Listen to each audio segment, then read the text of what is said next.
Hello again. So I want to speak. I want to tie into a conversation going on about social media and culture and how we're being influenced by said social media platforms. I came across, and we'll link to it in the description box, a video by interview Richard Grannon did with Sam Vaknin, where they talk about the effects, the ill effects of social media on our culture, on the young people in particular in our culture. I think they might have been channeling some Neil Postman, who would probably be applauding said content. He wrote, if you're not familiar with Neil Postman, he wrote a few books, a lot of books actually. But the two that I will allude to right now would be Amusing Ourselves to Death, which is a criticism of American culture.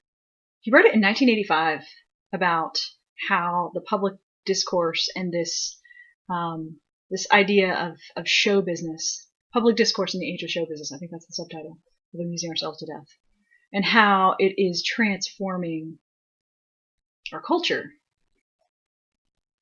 Oh, so prophetic, because you could take the things he says in that book in 1985, before pre-internet, pre-email, pre-social media platforms. You could take what he says and those principles and insert all of our new things like along those lines, social media, and his words ring even more true. So, if you haven't ever read his book, you ought read this. Amusing Ourselves to Death. It's great. In addition to Technopoly, which is another criticism. He was a cultural critic, so he tended to criticize culture. And he talks about the influence of technology on and how it shapes and dominates cultures, especially without cultures that ingest technology without question, and so he calls that a technopoly when that happens. And that's what we have in the West, largely, now, even more so than when he wrote the book in the 90s. That you can appeal to something on the basis of it merely being a more advanced technology, and a priori, it is assumed to be better. And this to our deficit, because these things change and transform, mutilate culture often, and we have no idea what kinds of effects, especially the inventor of said technology, cannot predict how it's going to affect and change culture. So again, you should read that book as well. And you should watch the interview. It's insightful. It's rattling. It will make a stew pot in your head where you can interact with some interesting ideas that need to be interacted with. So that, and then also, I mean, I'm rethinking and reevaluating what I'm doing on this channel. I originally set this channel up 4 years ago, based on, the space I was in my life. I was going through some pretty massive transition and in, stressful scenario of getting divorced and relationship, collapsing. And in that context, the tendency is to kind of isolate, pull yourself back. And I thought, ironically enough, especially if you watch the video, I thought, I'm gonna put myself out there. I'm gonna stay connected in this way, and that way I will, fight this urge to isolate. And the irony is that the platform tends to trigger, exacerbate isolation, and it tends to disintegrate real relationships. It tends to, yeah, it's interesting that's that's where I went. And so I'm reevaluating that, and I'm thinking, okay, what is the purpose really of this channel? Why am I doing this? The good news is me being this being a small channel, I'm less influenceable because there's no income associated with this channel in terms of like, oh, if my likes or my views drop, well, I'm kind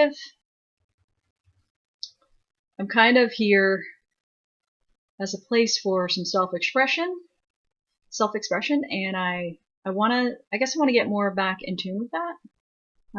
Think about that. How am I going to do that? I know there have been times where I think, oh, well, this, here's what people want to hear. And that, I don't know. I'm gonna try to toss that a little bit out the window and focus on stuff that resonates with me. Stuff that I think, that has changed me in positive ways, I would say. Authors, books, even people that have influenced me. I realize I'd like to do more. Well, I don't think I've done a single one yet. I'd like to interview people who have shaped my ideas or my way of interacting in the world. And some of them, I mean, they're people you don't know, and you should know their ideas. And so I'm gonna try to shift things a little bit and go in that direction. At least that's what I'm thinking at this point in time. The other piece would be, so Grannon issued a challenge to people to basically fast from social media for 30 days. To go back, I think go back to flip phones. So putting that out there, guys, I think it's a good idea. I think that will lend perspective in a radical way to how the platform, how we're interacting with it. That and increase self-awareness of what's going on with that. In terms of, we can end up in a place of utter despair, right? It's like, I think they talk about this in the video, the Matrix, right? I mean, there's a level where do you swallow the red or the blue pill, right? Do you decide to wake up, or do you keep on staying plugged in? And that can lead to a place of feeling utter despair at looking at our culture, especially, I mean, for me, I have 3 teenagers, and there's a level of, this is what they're being bombarded with on a daily basis.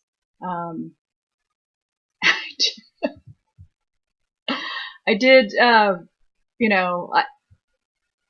just share a story with my son. So before I had kids, I was a children's room librarian.